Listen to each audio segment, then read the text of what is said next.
औज़ुबिल्लाहि मिनश्शैतानिर्रजीम बिस्मिल्लाहिर्रहमानिर्रहीम। अस्सलाम वालेकुम डियर स्टूडेंट। आज हम मैथ्स पढ़ेंगे जो हम मेडिसन के डोज वगैरह कैलकुलेशन करने और उनका टाइम मालूम करने के लिए हम यूज़ करते हैं।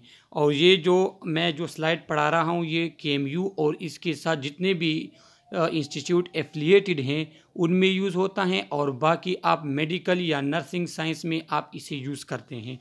इसमें हमारे पास ऐसा है कि इसमें हमारे पास हैं एब्रीवेशंस। उसका मतलब क्या होगा, कौन से एब्रीवेशन का मतलब क्या होगा, डोज का अपना एब्रीवेशन है, टाइम का अपना एब्रीवेशन, ये आज हम पढ़ेंगे। हमारे पास हैं misreading abbreviation lead to medication error when you are unsure of the abbreviation of handwriting or have a question reading a medication order, do not attempt to prepare the dose. Clarify the order with person who wrote the order. इस slide का मतलब ये है कि जब कोई abbreviation लिखा हुआ होता है और उसके मुताबिक आपने कोई ड्रग कोई मेडिसिन एडमिनिस्टर करनी होती हैं तो आपने पहले उस एब्रीवेशन को समझना है कि उसका मतलब क्या है।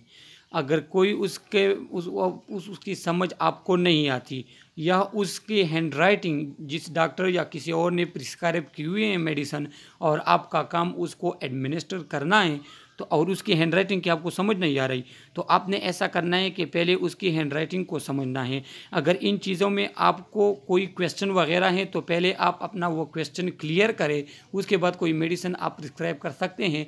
ख़ुद से आप कोई मेडिसिन प्रिस्क्राइब नहीं कर सकते क्योंकि इसमें आपको फिर प्रॉब्लम होगी। यहाँ पे हमारा 3 एग्जाम्पल दिए गए हैं। Here are 3 medications order with person who wrote the order like morphine sulfate 15 mg SC state with 10 mg Q4-HAR PRN। सही है। इसके बाद है क्लोरोमाइसिटिन 0.01% OPHTH आयंट OSBID और इसी तरह एम्पिसिलिन वाला एग्जाम्पल है। तो इसमें जो एब्रीवेशन वगैरह यूज़ हुए हैं तो ये नेक्स्ट स्लाइड में आपको पता चल जाएगा कि इनका मतलब क्या है और इनसे हम क्या मतलब लेंगे। सही है। अब time of administration of drug, the abbreviation for time of drug administration are based on Latin word, they are included here under learning aid for your information, but it is not necessary for you to study or learn the Latin word. Learn the abbreviation, the meaning and sample times that indicate how the abbreviation are interpreted। तो कहते हैं कि यहाँ पे हमारे पास जो abbreviation time के लिए दिए गए हैं वो है लैटिन वर्ड। हमारा मकसद लैटिन वर्ड सीखना नहीं है, हमारा मकसद सिर्फ ये है कि उन लैटिन वर्ड का मतलब क्या है, उसके मुताबिक हमने किस टाइम पे और कौन सा डोज कितना देना है, हमने सिर्फ ये नोट करना है। सही है। यहाँ पे हमारे पास टाइम एब्रीवेशन दिए गए हैं। AC, अगर किसी मेडिसिन के साथ AC लिखा हुआ है तो इसका मतलब है बिफोर मील, और लैटिन में इसे एंटीसिबम कहते हैं, एंटीसिबम। तो इसका मतलब ये है कि खाने से पहले आपने ये मेडिसिन देनी है। इसके बाद साथ टाइम सैम्पल टाइम लिखा हुआ है।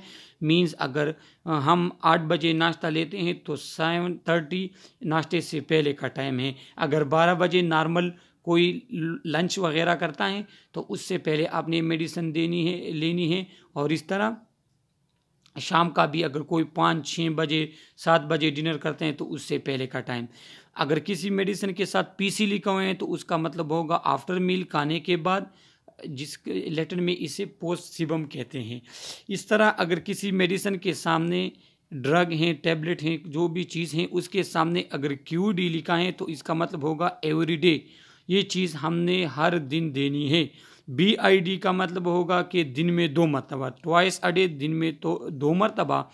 और TID अगर लिखा है तो उसका मतलब होगा कि 3 टाइम्स इन डे, हमने 3 मरतबा ये मेडिसिन देनी है। सही है।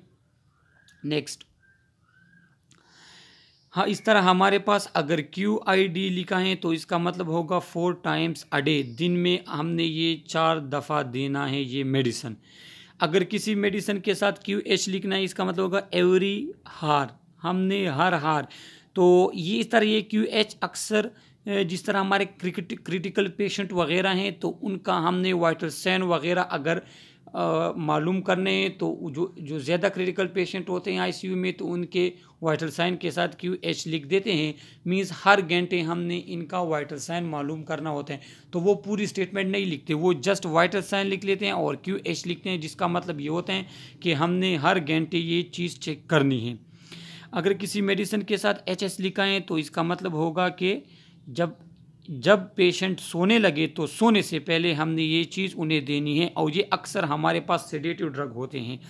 अगर किसी ड्रग के साथ QN लिखा है तो इसका मतलब होगा एवरी नाइट, हर रात को हमने ये उन्हें देनी है।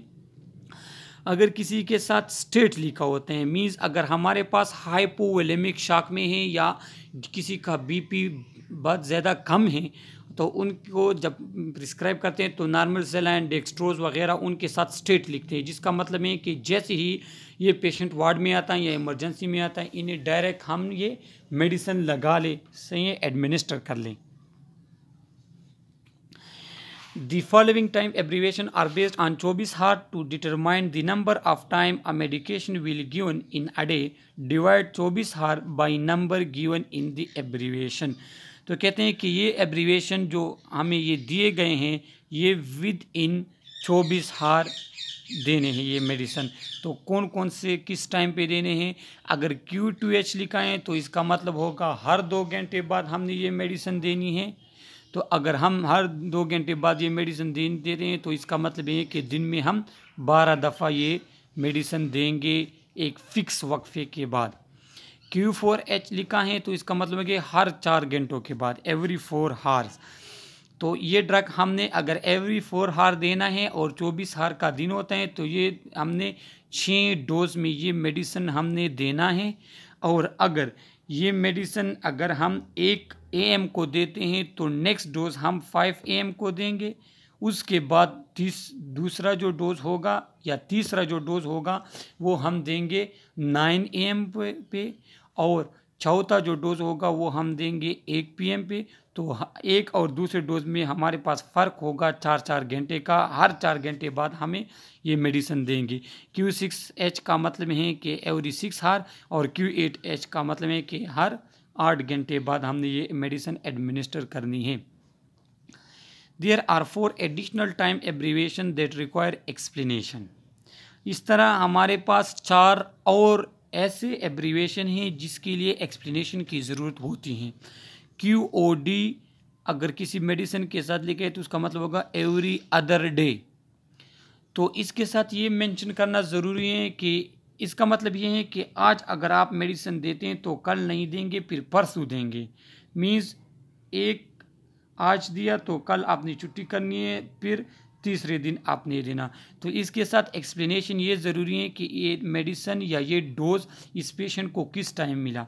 अगर ये डोज़ 1 तारीख को मिलता है, यकम या फर्स्ट डेट को अगर मिलता है पेशेंट को तो सेकंड को आपने नहीं देना, फिर आपने 3rd डेट को देना है। अगर आप 8 डेट में स्टार्ट करते हैं 1, 3, 5, 7 तो आप इस हिसाब से जाएंगे। अगर आप इवन में स्टार्ट करते हैं यानी 2 तारीख को अगर आप देते हैं तो आपने दूसरा डोज दूसरी दफ़ा आपने 4 तारीख को देना होगा। अगर 4 को देते हैं फिर आपने 6 को देना, तो फिर आप इस तरह इवन में जाएंगे। तो ये एक्सप्लेनेशन इसके साथ ज़रूरी है कि आपको पता होना चाहिए कि एक जो डोज इस पेशेंट को कब मिला। कल मिला है तो आज नहीं देना, परसों आपने देना है। सही है। दूसरा है PRN एज नीड। तो आपको ये वो पता होना चाहिए कि ये पेशेंट को कब नीड है। मीन्स कुछ हमारे पास इस तरह के पेशेंट होते हैं जिन्हें पेन किलर प्रिस्क्राइब किए जाते हैं और उसके साथ PRN लिखा जाता है कि जब आपको पेन हो या आप फील करें कि मुझे पेन हो रहा है तो आप ये मेडिसिन यूज़ करें। जब आप कंफर्टेबल फील करें या आपको पेन ना हो तो आपने ये यूज़ नहीं करने। तो आपने फिर ये पूछना है मैं उस पेशेंट से और इसके साथ एक्सप्लेनेशन आपने देखनी है कि ये इसका मतलब क्या है। मीन्स अगर कब इसकी नीड है। अगर किसी बंदे का कोई ज़ख़म के लिए कोई मेडिसिन प्रिस्क्राइब है कि अगर ये ज़ख़म ख़राब हो तब आपने ये लगाना है, ज़ख़म ख़राब ना हो तो आपने ये नहीं लगाना। तो ये एक्सप्लेनेशन इसके साथ ज़रूरी होती हैं। इसके बाद हमारे पास रूट एब्रीवेशन है कि ड्रग के साथ लिखा होता है कि ये आपने किस रूट के थ्रू देना है। अब यहाँ हमारे पास एब्रीवेशन है AD। अगर किसी मेडिसिन के साथ AD लिखा है तो उसका मतलब ये है कि ये मेडिसिन आपने राइट ईयर में आपने एडमिनिस्टर करने हैं, और ये लैटिन वर्ड से निकले हैं जिसका मतलब है आरस डेक्स्ट्रा। AL का मतलब है लेफ्ट ईयर, लैटिन वर्ड आरस लीवा से निकला है। किसी मेडिसिन के साथ AU लिखा है तो इसका मतलब होगा कि हर कान में आपने ये दो देना है ईच ईयर। अगर किसी के साथ HHN लिखा है इसका मतलब है हैंड हेल्ड नेबुलाइजर। नेबुलाइजेशन हम किस लिए करते हैं ये आप आगे भी पढ़ेंगे। नेबुलाइजेशन एक हमारे ईयरवे एक मेडिसिन है जो हम इसमें मेडिसिन यूज़ होते हैं। एटम नेबुलाइजेशन होता है, वेंटुलिन नेबुलाइजेशन होता है, जिसमें हम जो मेडिसिन होते हैं उसको वेपर्स में कन्वर्ट करते हैं और वो थ्रू ईयरवे पास होता है। ये हमारे ईयरवे अगर ड्राई हो तो उसको मॉइस्ट रखता है और इससे आपको थेराप्यूटिक इफेक्ट भी होते हैं। तो हैंड हेल्ड नेबुलाइजर एक डिवाइस है जो आपने हैंड में पकड़ा हुआ होता है, उसके ज़रिए आप नेबुलाइजेशन करते हैं। तो अगर किसी मेडिसिन के साथ ये लिखा हुआ है तो आपने इसको इस तरीके से एडमिनिस्टर करना है। Medication is place in a device that produce a fine spray for inhalation. अगर किसी मेडिसिन के साथ IM लिखे हैं तो आपने ये इंट्रामस्कुलर देना है। तो ये आप ज़रूर याद रखें, इंट्रामस्कुलर इंजेक्शन अगर आपने IV दे दिया तो वो पेशेंट जो है वो एक्सपायर हो सकता है। तो इस तरह इसलिए ये कहते हैं कि एब्रीवेशन जो है ये बड़े इम्पोर्टेंट रखते हैं। इसलिए IV अगर लिखा है तो इसका मतलब होगा इंट्रावेनस, ये इंजेक्शन हमने वेन में देनी है। IVP का मतलब है इंट्रावेनस पुश। अगर हमारे पास कोई पेशेंट शॉक वगैरह में आता है तो हम और उसके साथ IVP लिखते हैं तो इसका मतलब ये होता है कि हमने फास्ट IV फ्लूइड हमने फास्ट लगाना है ताकि उसे एक पुश मिले। सही है। अगर IVBP लिखा है इसका मतलब है intravenous piggyback. Medications prepared in a small volume of fluid is attached to an IV which is already infusing into a patient at specified time। इसका मतलब ये होता है कि एक पेशेंट को ऑलरेडी IV फ्लूइड पे एक पेशेंट है, सही, तो उसके साथ ये IV पिगीबैक लगाए जाते हैं, इंट्रावेनस पिगीबैक। तो ये एक मखसूस टाइम पे फिर ये मेडिसिन जाता है, पेशेंट एडमिनिस्टर होता है, पेशेंट के बॉडी में इंटर होता है और वो टाइम स्पेसिफिक टाइम गुजरने के बाद वो खुद ब खुद स्टॉप हो जाता है। MDI मतलब है metered dose inhaler, an aerosol device used to deliver medication by inhalation. और ये भी इस तरह का डिवाइस है जिसके थ्रू आप इनहेलेशन के थ्रू मेडिसिन लेते हैं। तो MDI लिखा है तो उसके लिए आपने अलग प्रोसेस करना है। IVBP लिखें तो उसके लिए आपने अलग सा प्रोसेस करना है। NGT अगर लिखे इसका मतलब होगा नेजोगैस्ट्रिक ट्यूब। इस तरह जो लोग होते हैं जो IV क्या कहते हैं ओरल कोई फूड वगैरह नहीं ले सकते या कोई और प्रॉब्लम होती है तो उनका NG ट्यूब पास किया जाता है, उसके थ्रू वो खुराक दिया जाता है। अगर OD लिखा है उसका मतलब होगा इन द राइट आई, ये मेडिसिन आपने राइट आई में देनी है। OS लिखा है तो लेफ्ट आई में, OU लिखा है तो बोथ आई में। इसके साथ लैटिन वर्ड लिखे हुए या खुद पढ़ लें, इसकी इतनी में पढ़ लें लेकिन इनका मतलब आपको समझ आना चाहिए। रूट एडमिनिस्ट्रेशन कहाँ है हमारे पास? PO अगर लिखा है इसका मतलब होगा बाई माउथ, ये मेडिसिन आपने थ्रू माउथ देनी है। PR लिखना है तो इसके इन दी रेक्टम देनी है आपने। ये हमारे पास इनीमा वगैरह जो होते हैं ये हम थ्रू रेक्टम देते हैं। SC लिखा है तो सबक्यूटिनस देना है और सबक्यूटिनस के लिए आपने फिर एंगल वगैरह का ख्याल रखना है, ये आप प्रैक्टिकल में करेंगे। SL अगर लिखा है तो आप सबलिंगुअल अंडर द टंग, ये मेडिसिन आपने अंडर टंग देनी है पेशेंट को। S लिखना है तो ये इसके पे आपने उसको बताना होगा कि आपने ये पहले स्विस करना है, उसके बाद आप ये मेडिसिन स्वाल करेंगे। By using tongue and cheek muscle the patient quote his mouth with a liquid medication. जो मेडिकेशन आप उसको देते हैं तो आप उसको कहेंगे आप कोई च्यू करें, इसको बाद आप स्क्रॉल करें तो आपका जो माउथ उसमें एक लेयर बन जाएगा इसका। इसके बाद हमारे पास ये सिंपल से जो मैंने अभी पढ़ा लिए ये यहाँ पे सिंपल से दिए गए हैं वो सब के SL का मतलब है सबलिंगुअल अंडर टंग, OU का मतलब है बोथ आइज, IM का मतलब है इंट्रामस्कुलर, NG ट्यूब, ये सब कुछ हम पढ़ चुके हैं। Terms and abbreviation for drug preparation. Drug preparation के लिए जो हमारे पास है the following abbreviation and term are used to describe selected drug preparation. ये ड्रग प्रिपरेशन आपने किस तरह करना है। अगर कैप या कैप्स लिखा है, इसका मतलब है कि ये मेडिसिन जो है ये कैप्सूल के फॉर्म में आते हैं, सही है।